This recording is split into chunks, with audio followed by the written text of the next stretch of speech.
వ్యవసాయం, తర్వాత పారిశ్రామిక రంగం, తర్వాత రవాణా రంగం అతిపెద్ద రంగం. అటువంటి రవాణా రంగాన్ని ప్రతి ఒక్క ఏ పార్టీకి ఎన్నికల మేనిఫెస్టో ఫైల్ ఇచ్చినప్పటికీ కూడా ఇంతవరకు వారి తరపు నుంచి స్పందన లేదు. ఈవేళ రాష్ట్రంలో చూస్తే రవాణా రంగానికి సంబంధించినటువంటి వర్కర్లు, లారీ డ్రైవర్లు అయితే, ట్యాక్సీ డ్రైవర్లు అయితే, మెకానికులు, అలాగే బ్యాచ్ వర్కర్లు, ఎలక్ట్రీషియన్లు, పెయింటర్లు, టైర్లు ఫిట్టింగ్ చేసేవాళ్ళు, పెట్రోల్ బంకుల్లో మరి ఆయిల్ పెట్రోల్ కొట్టుకునే వారు కూడా వీళ్ళందరూ కూడా రవాణా రంగం కార్మికులుగానే వాడిని శ్రామికులుగా గుర్తించాలి. రాష్ట్రంలో ఇంచుమించు 40 లక్షల మంది కార్మికులు ఉన్నాం. మొన్న కాకినాడలో మన కల్లూరు దుర్గేష్ గారి ద్వారా పవన్ కళ్యాణ్ గారిని కలిసి ఎన్నికల మేనిఫెస్టో ఫైల్ ఇచ్చాం. అలాగే మండపేటలో కూడా వాకర్ల సమావేశంలో కూడా చంద్రబాబు నాయుడు కూడా కలిసి ఎన్నికల మేనిఫెస్టో ఫైల్ ఇచ్చాం. అలాగే లోకేష్ గారితో కూడా రవాణా రంగం గురించి కాన్ఫరెన్స్ ఏర్పాటు చేస్తామంటే విజయవాడలో ఏమని కన్వెన్షన్ హాల్లో ఆయన కూడా కాన్ఫరెన్స్కి వెళ్ళాం. అక్కడ కూడా ఎన్నికల మేనిఫెస్టో ఫైల్ ఇచ్చాము.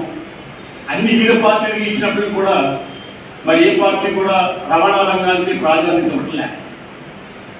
కాబట్టి ఏ పార్టీ అయితే వారి ఎన్నికల మేనిఫెస్టోలో మేము అడిగినటువంటి డిమాండ్స్ అన్ని పరిష్కరించి మరి వాళ్ళు బహిరంగ సభల్లో కూడా ప్రకటన చేస్తారో వాళ్ళకి ఈ రాష్ట్ర వ్యాప్తంగా కూడా మేమందరం కూడా ఆ పార్టీకే మద్దతు ప్రకటిస్తాం.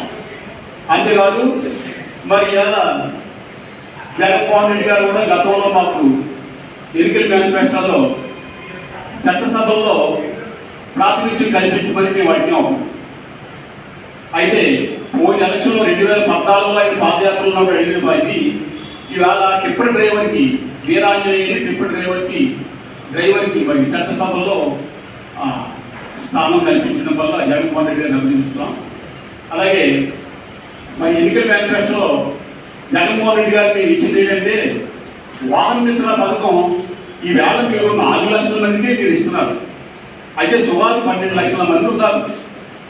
ఆటోలు అయితే, ట్యాక్సీలు అయితే, వాటర్ కప్ డ్రైవర్స్ ఇవాళ 4 లక్షల మందికే మీరు ఇస్తున్నారు. కానీ ఎడం చేతిలో చాక్లెట్ని పెట్టి మీరు కుడి చేతిలో ఉన్నటువంటి మరి లడ్డూని తీసుకున్నట్టుగా ఒక సామెత ఉంది. ఎందుకంటే కర్ణాటక, తమిళనాడు, కేరళ ఏ రాష్ట్రంలో చూసినా పర్యావరణ పరిరక్షణ కొరకు మేము సంవత్సరానికి 200 రూపాయలు గ్రీన్ ట్యాక్స్ చెల్లిస్తుంటాం.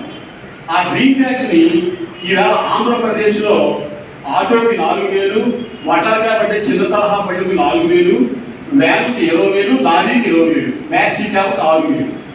ఈ రకంగా మీరు దోపిడీ చేసి రవాణా రంగాన్ని కుదేలైపోయే పరిస్థితులు కూడా తెప్పించారు. అంతేకాకుండా మరి